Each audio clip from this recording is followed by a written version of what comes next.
atmosphere each year. जब we exhale carbon dioxide and plants inhale carbon dioxide, तो इसकी वजह से क्या होता है, जो बैलेंस है वो परफेक्ट रहता है. बट जब हम कोल और ऑयल बर्न करते हैं तो ये बिलियन टन्स, मतलब टन्स समझते हो ना, billions of tons of carbon क्या होता है एटमॉस्फेयर में हर साल ऐड हो जाता है, जिसकी वजह से क्या होता है, कार्बन डाइऑक्साइड की जो वॉल्यूम है वो इंक्रीज होती है, and which affect in earth weather and climate. Next did you know पढ़ते हैं, when air is heated it expands, becomes lighter and goes up. Cold air is denser and heavy, that is why it tends to sink down. When hot air rises, cold air from surrounding area rushes there to fill in the gap. That is how air circulation takes place. So this is air circulation. This, do you know, is about air circulation.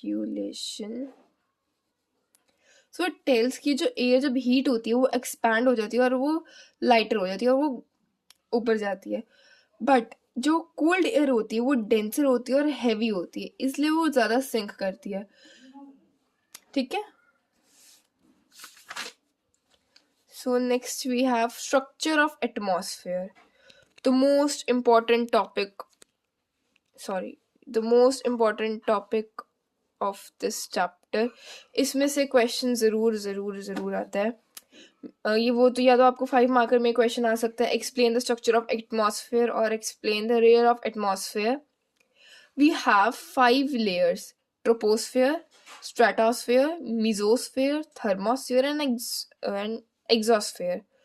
So troposphere सबसे important layer है.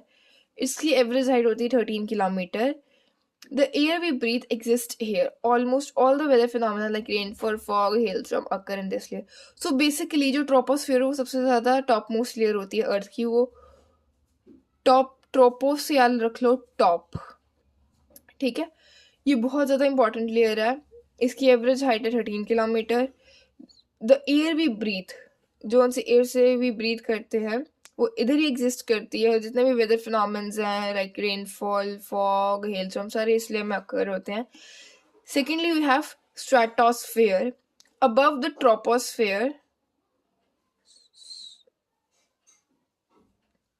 एक second, sorry. So troposphere is not the top most.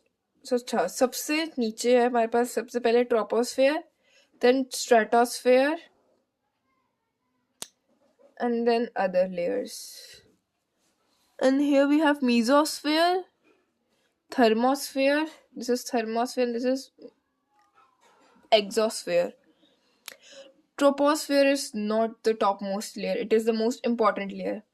So then we have stratosphere. Above the troposphere lies the stratosphere.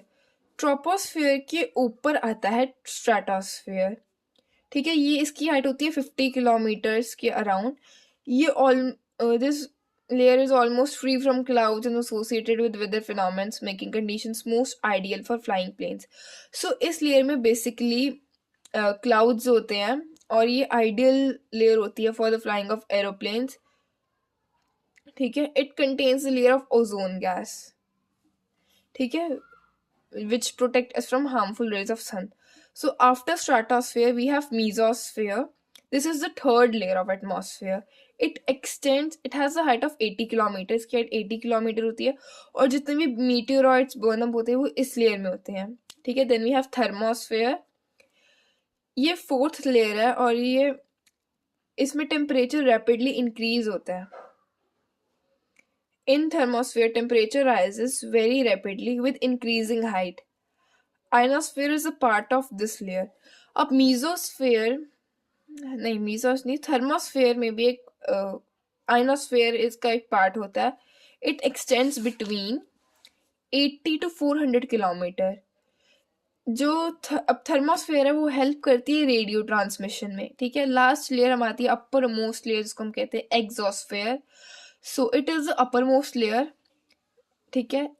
इसमें बहुत ही ज़्यादा thin air होती है, light gases होती है. लाइट गैसेस जैसे कि हीलियम, हाइड्रोजन, जो फ्लोट करती हैं स्पेस में. ठीक है. नेक्स्ट टॉपिक पे आते हैं, वेदर एंड क्लाइमेट. इस पूरे चैप्टर में जो सबसे मोस्ट इम्पॉर्टेंट टॉपिक और जिसमें से सबसे ज़्यादा क्वेश्चन आ सकता है वो है structure of atmosphere.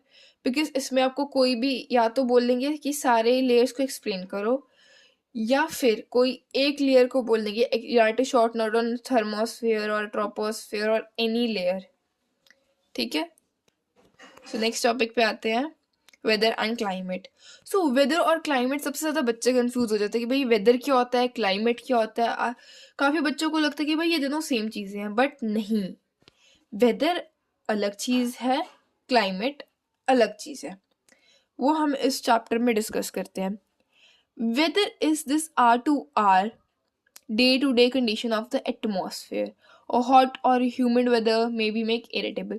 So weather क्या है, जब R2R या day-to-day conditions change होती हैं, we कहते हैं today is a pleasant day, today is sunny weather, the weather is sunny, the weather is pleasant, the weather is rainy. हम ये नहीं कहते the climate is rainy, the climate is sunny, नहीं, हम weather कहते हैं।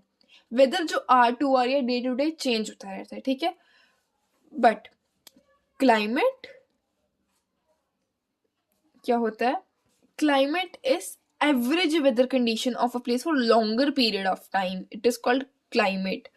सो जैसे सर्दियाँ, गर्मियाँ, autumn, spring, monsoon, this is climate. Weather is for shorter period, on other hand climate is for longer period. ठीक है, हम कहते हैं ना वेदर फोरकास्ट, यानी कि हम डे टू डे या R2R का वेदर हम